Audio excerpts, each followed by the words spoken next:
25년 1월 28일 화요일 열왕기상 9장. 하나님께서 솔로몬에게 다시 나타나시다. 솔로몬이 주님의 성전과 왕궁 짓는 일과 자기가 이루고 싶어 한 모든 것을 끝마치니 주님께서는 기브온에서 나타나신 것과 같이 두 번째로 솔로몬에게 나타나셔서 그에게 말씀하셨다. 네가 나에게 한 기도와 간구를 내가 들었다.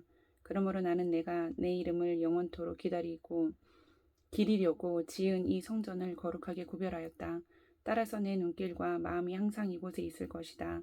너는 내 앞에서 내 아버지 다윗처럼 살아라. 그리하여 내가 내게 명한 것을 실천하고 내가 내게 준 율례와 규례를 온전한 마음으로 올바르게 지켜라.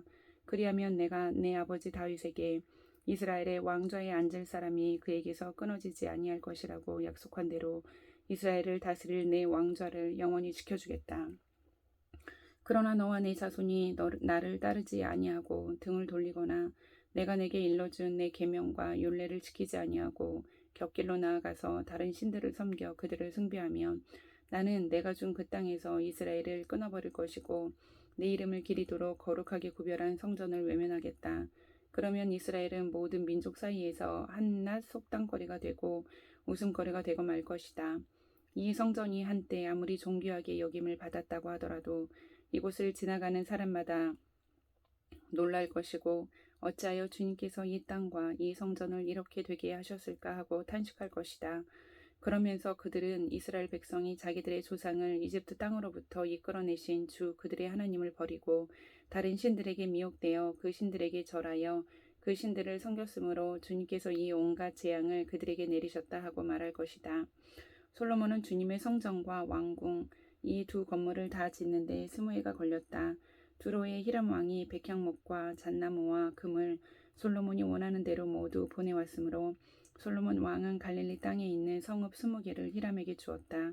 히람이 두로에서부터 와서 솔로몬이 그에게 준 성읍을 보았는데 그 성읍들이 마음에 차지 않아서 나의 형제여 그대가 나에게 준 성읍들이 겨우 이런 것들이요 하고 말하였다. 그래서 오늘날까지 그곳을 가브의 땅이라고 한다. 사실 이 일이 있기 전에 히람이 솔로몬 왕에게 보낸 금액은 금 120달란트나 되었다. 솔로몬 왕이 강제 노역군을 동원할 수밖에 없었던 까닭은 주님의 성전과 자기의 궁전과 밀로 궁과 예루살렘 성벽을 쌓고 하솔과 무깃도와 게셀의 성을 재건하는 데 필요하였기 때문이다. 이집트 왕 바로가 올라와서 게셀을 점령하여 불로 태워버린 일이 있었다. 그는 그 성 안에 살고 있는 가나안 사람들을 살해하고 그 성을 솔로몬의 아내가 된 자기의 딸에게 결혼 지참금으로 주었다. 그래서 솔로몬은 게셀을 재건하였다. 솔로몬은 강제 노역군을 동원하여서 낮은 지대에 있는 벳호론을 재건하였다. 또 바알락과 유다 광야에 있는 다드모를 세웠다. 그리고 솔로몬은 자기에게 속한 모든 양곡 저장 성읍들과 병거 주둔 성읍들과 기병 주둔 성읍들을 세웠다. 그래서 솔로몬은 예루살렘과 레바논과 그가 다스리는 모든 지역 안에 그가 계획한 것을 다 만들었다. 이스라엘 자손이 아닌 아모리 사람과 헷 사람과 브리스 사람과 히위 사람과 여부스 사람 가운데서 살아남은 백성이 있었다. 솔로몬은 그들을 노예로 삼아서 강제 노역에 동원하였다. 그들은 이스라엘 자손이 다 진멸할 수 없어서 그 땅에 그대로 남겨둔 백성들이었다. 그래서 그들은 오늘날까지도 노예로 남아있다. 그러나 솔로몬은 이스라엘 사람 가운데서는 어느 누구도 노예로 삼지 않았다. 이스라엘 사람은 군인, 신하, 군사령관, 관리 병거대 지휘관, 기병 대원이 되었다. 솔로몬의 일을 지휘한 관리 책임자들은 550명이다. 그들은 작업장에서 일하는 백성을 감독하는 사람들이다. 바로의 딸은 다윗 성에서 올라와서 솔로몬이 지어준 자기의 궁으로 갔다. 그때 솔로몬이 밀로 궁을 완공하였다. 솔로몬은 한 해에 3번씩 주님의 제단에서 번제물과 화목제물을 드리고 또 주님 앞에서 분향하였다. 이렇게 그는 성전 짓는 일을 완수하였다. 솔로몬 왕은 또 에돔 땅 홍해변 엘롯 근방에 있는 에시온 게벨에서 배를 만들었다. 히람은 자기 신하 가운데서 바다를 잘 아는 뱃사람들을 보내서 솔로몬의 신하들을 돕게 하였다. 그들이 오빌에 이르러 거기서 420달란트의 금을 솔로몬 왕에게로 가져왔다. 10장 스바 여왕의 방문. 스바 여왕이 주님의 이름 때문에 유명해진 솔로몬의 명성을 듣고서 여러 가지 어려운 질문으로 시험해 보려고 솔로몬을 찾아왔다. 여왕은 수많은 수행원을 데리고 또 여러 가지 향료와 많은 금과 보석을 낙타에 싣고 예루살렘으로 왔다. 그는 솔로몬에게 이르러서 마음속에 품고 있던 온갖 것을 다 물어보았다. 솔로몬은 여왕이 묻는 온갖 물음에 척척 대답하였다. 솔로몬이 몰라서 여왕에게 대답하지 못한 것은 하나도 없었다. 스바의 여왕은 솔로몬이 온갖 지혜를 갖추고 있는 것을 확인하고 또 그가 지은 궁전을 두루 살펴보고 또 왕의 식탁에다가 차려놓은 요리와 신하들이 둘러앉은 모습과 그의 관리들이 일하는 모습과 그들이 입은 제복과 술잔을 받들어 올리는 시종들과 주님의 성전에서 드리는 번제물을 보고 넋을 잃었다. 여왕이 왕에게 말하였다. 임금님께서 이루신 업적과 임금님의 지혜에 관한 소문을 내가 나의 나라에서 이미 들었지만 와서 보니 과연 들은 소문이 모두 사실입니다. 내가 여기 오기 전까지는 그 소문을 믿지 않았는데 내 눈으로 직접 확인하고 보니 오히려 내가 들은 소문은 사실의 절반도 안 되는 것 같습니다. 임금님께서는 내가 들은 소문보다 지혜와 복이 훨씬 더 많습니다. 임금님의 백성은 참으로 행복한 사람들입니다. 임금님 앞에 서서 늘 임금님의 지혜를 배우는 임금님의 신하들 또한 참으로 행복하다고 하지 아니할 수 없습니다. 임금님의 주 하나님께 찬양을 돌립니다. 하나님께서는 임금님을 좋아하셔서 임금님을 이스라엘을 다스리는 왕자에 앉히셨습니다. 주님께서는 이스라엘을 영원히 사랑하셔서 임금님을 왕으로 삼으시고 공평과 정의로 다스리게 하셨습니다. 그런 다음에 여왕은 금 120달란트와 아주 많은 향료와 보석을 왕에게 선사하였다. 솔로몬 왕은 스바 여왕에게서 받은 것처럼 많은 향료를 어느 누구에게서도 다시는 더 받아본 일이 없다. 오빌에서부터 금을 싣고 온 히람의 배들은 대단히 많은 백단목과 보석을 가지고 왔는데 왕은 이 백단목으로 주님의 성전과 왕궁의 계단을 만들고 합창 단원이 쓸 수금과 하프를 만들었다. 이와 같은 백단목은 전에도 들여온 일이 없고 오늘까지도 이런 나무는 본 일이 없다. 솔로몬 왕은 스바의 여왕에게 왕의 관례에 따라 답례물을 준 것 밖에도 그 여왕이 요구하는 대로 가지고 싶어하는 것은 모두 주었다. 여왕은 신하들과 함께 자기 나라로 돌아갔다. 해마다 솔로몬에게 들어오는 금은 그 무게가 666달란트였다. 이 밖에도 상인들로부터 세금으로 들어온 것과 무역업자와의 교육에서 얻는 수익과 아라비아의 모든 왕들과 국내의 지방 장관들이 보내오는 금도 있었다. 솔로몬 왕은 금을 두드려 펴서 입힌 큰 방패를 200개나 만들었는데 방패 하나에 들어간 금만 하여도 600세겔이나 되었다. 그는 또 금을 두드려 펴서 입힌 작은 방패를 300개를 만들었었는데 그 방패 하나에 들어간 금은 3만회였다. 왕은 이 방패들을 레바논 수풀궁에 두었다. 왕은 상하로 큰 보좌를 만들고 거기에다 잘 정련된 금을 입혔다. 보좌로 오르는 층계에는 계단이 6개 있었으며 보좌의 꼭대기는 뒤가 둥그렇게 되어 있었으며 그 앉는 자리 양쪽에는 팔걸이가 있고 그 팔걸이 양옆에는 각각 사자상이 하나씩 서 있었다. 6개의 계단 양쪽에도 각각 6개씩 12개의 사자상이 서 있었다. 일찍이 어느 나라에서도 이렇게는 만들지 못하였다.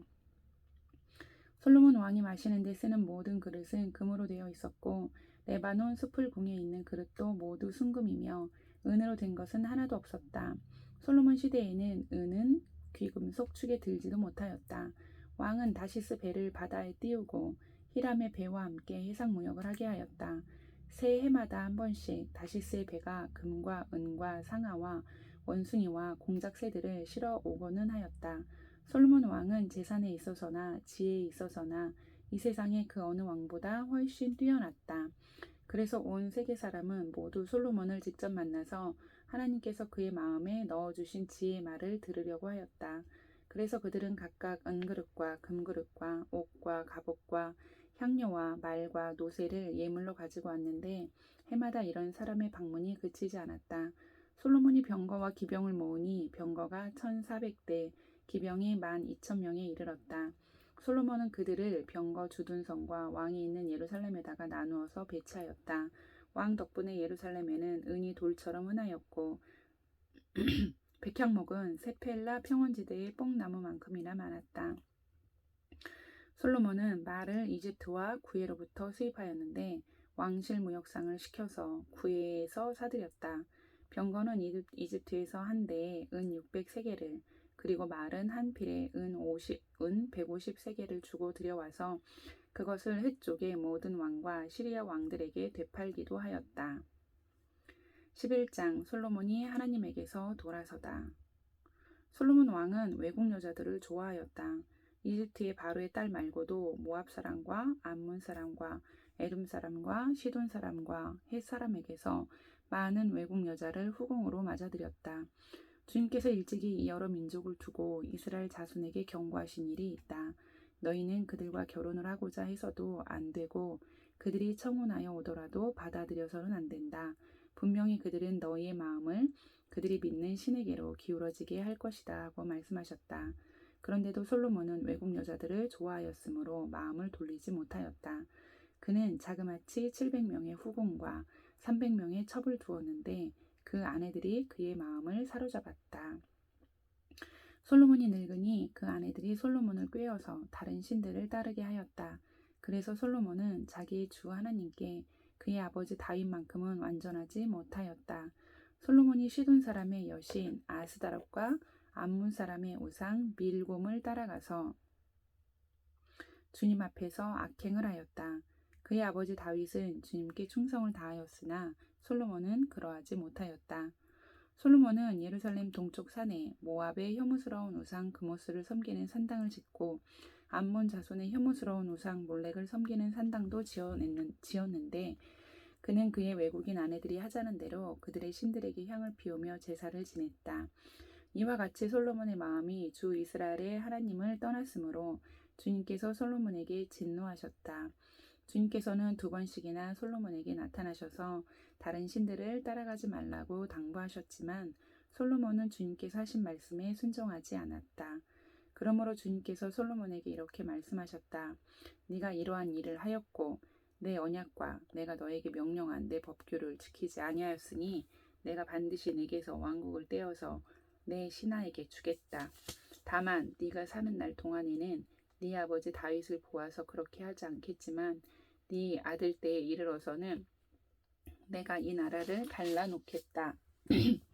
그러나 이 나라를 갈라서 다 남에게 내주지는 않고 나의 종 다윗과 내가 선택한 예루살렘을 생각해서 한 지파만은 내 아들에게 주겠다. 이렇게 해서 주님께서는 에돔 출신으로 에돔에 살고 있는 왕손 하닷을 일으키셔서 솔로몬의 대적이 되게 하셨다. 전에 다윗이 에돔에 있을 때에 군사령관 요압 장군이 살해당한 사람들을 묻으려고 그곳으로 내려갔다가 에돔에 있는 모든 남자를 다 쳐 죽인 일이 있다. 요압은 온 이스라엘 사람과 함께 에돔에 있는 모든 남자를 다 진멸할 때까지 6달 동안 거기에 머물러 있었다. 그러나 하닷은 자기 아버지의 신하이던 에돔 사람들을 데리고서 이집트로 도망하였다. 그때 하닷은 아직 어린 소년이었다.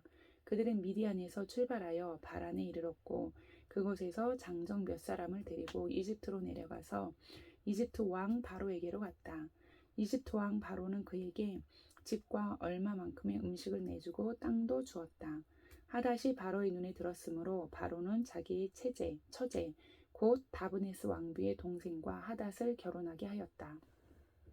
다브네스의 동생은 아들 그누밧을 낳았는데 다브네스는 그를 바로의 궁 안에서 양육하였으므로 그누밧은 바로의 궁에서 바로의 아들들과 함께 자랐다. 그 뒤에 하닷은 다윗과 군사령관 요압 장군이 죽었다는 것을 이집트에서 듣고서 고국 땅으로 돌아가게 해달라고 바로에게 요청하였다. 그러자 바로는 그에게 나와 함께 있는 것이 무엇이 부족해서 그렇게도 고국으로 가려고만 하오 하면서 말렸다. 그러나 하닷은 부족한 것은 아무것도 없지만 보내달라고 간청하였다. 하나님께서는 솔로몬의 또 다른 대적자로서 엘리아다의 아들 르손을 일으키셨다. 그는 자기가 섬기던 소바 왕 하닷 에셀에게서 도망한 사람이다. 다윗이 소바 사람들을 죽일 때에 그는 사람들을 모으고 그 모은 무리의 두목이 되어서 다마스쿠스로 가서 살다가 마침내 다마스쿠스를 다스리는 왕이 되었다. 르손은 솔로몬의 일생 동안에 이스라엘의 대적자가 되었다. 그렇지 않아도 솔로몬은 하닷에게 시달리고 있었는데 엎친 데 덮친 격으로 르손에게도 시달렸다. 르손은 시리아를 다스리는 왕이 되어서 계속하여 이스라엘을 괴롭혔다. 느밧의 아들 여로보암은 에브라임족의 스레다 사람으로서 한동안은 솔로몬의 신하였다. 이 사람까지도 솔로몬 왕에게 반기를 들어서 대적하였다. 그의 어머니는 과부 수루아이다. 그가 왕에게 반기를 든 사정은 이러하다. 솔로몬이 밀로를 건축하고 그의 아버지 다윗 성에 갈라진 성벽 틈을 수리할 때이다. 그 사람 여로보암은 능력 있는 용사였다. 솔로몬은 이 젊은이가 일 처리하는 것을 보고는 그에게 요셉 가문의 부역을 감독하게 하였다. 그 무렵에 여로보암이 예루살렘에서 나아오다가 길에서 실로의 아히야 예언자와 마주쳤다. 아히야는 새 옷을 걸치고 있었고 들에는 그들 둘만 있었는데 아히야는 그가 입고 있는 새 옷을 찢어서 12조각을 내고 여로보암에게 말하였다. 10조각은 그대가 가지십시오. 주 이스라엘의 하나님께서 그대에게 이렇게 말씀하셨습니다. 자, 내가 솔로몬의 왕국을 찢어서 10지파를 너에게 준다. 그리고 한 지파는 내 종 다윗을 생각해서 그리고 이스라엘의 모든 지파 가운데서 내가 선택한 성읍 예루살렘을 생각해서 솔로몬이 다스리도록 그대로 남겨둔다. 솔로몬은 나를 버리고 시돈 사람의 여신인 아스다롯과 모압의 신 그모스와 암몬 자손의 신 밀곰에게 절하며 그의 아버지 다윗과는 달리 내 앞에서 바르게 살지 않고 법도와 율례를 지키지도 않았지만 내가 택한 나의 종 다윗이 내 명령과 법규를 지킨 것을 생각해서 솔로몬이 살아있는 동안에는 그 온 왕국을 그의 손에서 빼앗지 아니하고 그가 계속해서 통치하도록 할 것이다. 그렇지만 그의 아들 때에 가서는 내가 그 나라를 빼앗아서 그 가운데서 10지파를 너에게 주고 한 지파는 솔로몬의 아들에게 주어서 다스리게 할 것이다. 그러면 그가 내 이름을 기리도록 내가 선택한 도성 예루살렘에서 다스릴 것이고 내 종 다윗에게 준 불씨가 꺼지지 않을 것이다. 여로보암아, 내가 너를 이스라엘의 왕으로 삼겠다. 너는 네가 원하는 모든 지역을 다스릴 것이다. 네가 나의 종 다윗이 한 것과 같이 내가 명령한 모든 것을 따르고 내가 가르친 대로 살며 내 율례와 명령을 지켜서 내가 보는 앞에서 바르게 살면 내가 너와 함께 있을 것이며 내가 다윗 왕조를 견고하게 세운 것 같이 내 왕조도 견고하게 세워서 이스라엘을 너에게 맡기겠다. 솔로몬이 지은 죄 때문에 내가 다윗 자손에게 이러한 형벌을 줄 것이지만 항상 그러하지는 않을 것이다. 솔로몬이 여로보암을 죽이려고 하니 여로보암은 일어나서 이집트 왕 시삭에게로 도망하여 솔로몬이 죽을 때까지 이집트에 머물러 있었다. 솔로몬의 나머지 행적과 그가 한 모든 일과 그의 지혜는 모두 솔로몬 왕의 실록에 기록되어 있다. 솔로몬은 예루살렘에서 40년 동안 온 이스라엘을 다스렸다. 솔로몬은 죽어서 그의 아버지 다윗의 성에 묻혔다. 그의 아들 르호보암이 그의 뒤를 이어 왕이 되었다. 아멘.